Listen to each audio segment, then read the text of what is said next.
नमस्कार दोस्तों, देसी बालक के यूट्यूब चैनल में आपका हार्दिक स्वागत है। दोस्तों, आज की वीडियो में हम चर्चा करेंगे कि इस हफ्ते सरसों के बाज़ार में कितनी तेज़ी आएगी इसके बारे में। तो वीडियो को चालू करूं उससे पहले मैं वही कहूँगा, जो लोग यूट्यूब पर सबसे पहले सरसों का भाव जानना चाहते हैं वह हमारी वीडियो को लाइक कर दें, और जो लोग हमारे चैनल पर पहली बार आए हैं या फिर जिन्होंने अभी तक हमारा चैनल सब्सक्राइब नहीं किया है वह चैनल को सब्सक्राइब ज़रूर कर दें। साथियों, हमको पहले से ही अंदाज़ा था कि रविवार के दिन कुछ बड़ा मोड़ आएगा जो सरसों और तिलहन के पूरा फंडामेंटल को बदल देगा। इसलिए हमने इस रिपोर्ट को जारी करने से पहले थोड़ा समय लिया। सीधे हिसाब से देखें तो बाज़ार का रुख मंदी की तरफ झुकता दिख रहा था। आवक बढ़कर 12 लाख बोरी के पार पहुंच गई थी। ऊपर के स्तरों पर बाजार फिसलने लगा था। जयपुर 7,600 का दरवाज़ा नहीं तोड़ पाया और भरतपुर भी 7,125 के ऊपर नहीं टिक सका। सलोनी प्लांट के भाव भी 8,200 से नीचे खिसकते नजर आए। यानी बाजार ऊपर से थका हुआ और नीचे से दबाव में था। लेकिन खेल अब पलट गया है। अमेरिका के राष्ट्रपति डोनाल्ड ट्रंप ने हाल ही में साफ संकेत दिए हैं कि सोमवार के बाद मंगलवार को पावर प्लांट डे और ब्रिज डे के रूप में ईरान के इंफ्रास्ट्रक्चर पर बड़े हमले किए जा सकते हैं। इस बयान ने बाजार में फिर से तनाव बढ़ा दिया है और यही कारण है कि जो सरसों बाजार नीचे की ओर जा रहा था उसने अचानक फिर से ऊपर देखने की ताकत पकड़ सकता है। टकराव की आंच तेज होते ही क्रूड में फिर उबाल आने की संभावना बढ़ गई है और साथ ही खाद्य तेलों का आयात प्रभावित होने की संभावना बढ़ गई है। अब जब बाहर से तेल महंगा और अनिश्चित हो तो घरेलू सरसों की मांग अपने आप निकलती है। साथियों, इस समय हालात ऐसे हैं कि हमें भी अपनी सलाह तेज़ी से बदलनी पड़ रही है, क्योंकि बाज़ार अब किताबों से नई खबरों से चल रहा है और युद्ध के साथ चाल ही पलट रही है।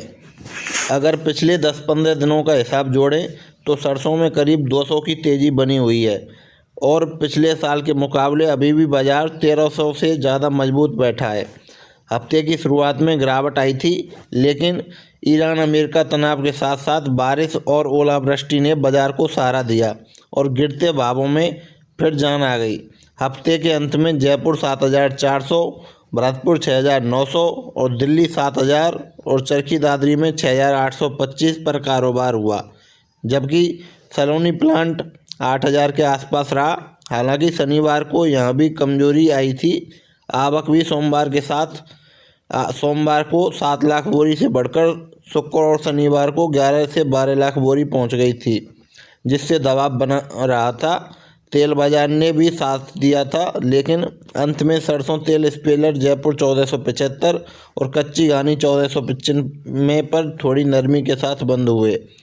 खल में मांग बनी रही और जयपुर में 2905, भरतपुर में 3,000 और चरखी दादरी में 2,850 तक मजबूती दिखी। अंतर्राष्ट्रीय स्तर पर भी क्रूड में 8 से 11% की तेज़ी और CBOT में उछाल से सपोर्ट दिया, जबकि सोया तेल के आयात में कमी ने घरेलू बाजार को सहारा दिया। लेकिन अब साफ कहें तो यह सारी पुरानी तस्वीर उतनी प्रासंगिक नहीं रही। अब बाजार की नब्ज सीधे युद्ध के तनाव से जुड़ी हुई हैं। अगर तनाव बढ़ता है तो बाजार में तेज़ी का पारा चढ़ेगा और जैसे ही हालात शांत होंगे बाजार फिर से ढीला पड़ सकता है। यही वजह है कि अब सीधी चाल की उम्मीद छोड़कर टेढ़ी चाल के लिए तैयार रहना होगा।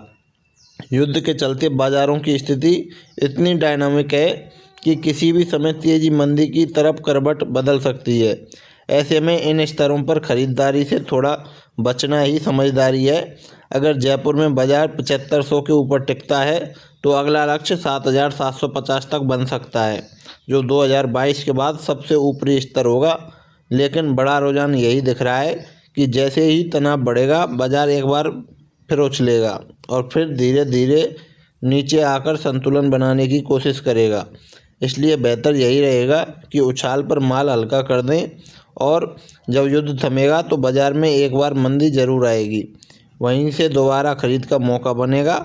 और हमारी ऐसी ही रिपोर्ट पाने के लिए हमको सब्सक्राइब कर दें। धन्यवाद दोस्तों। जय जवान जय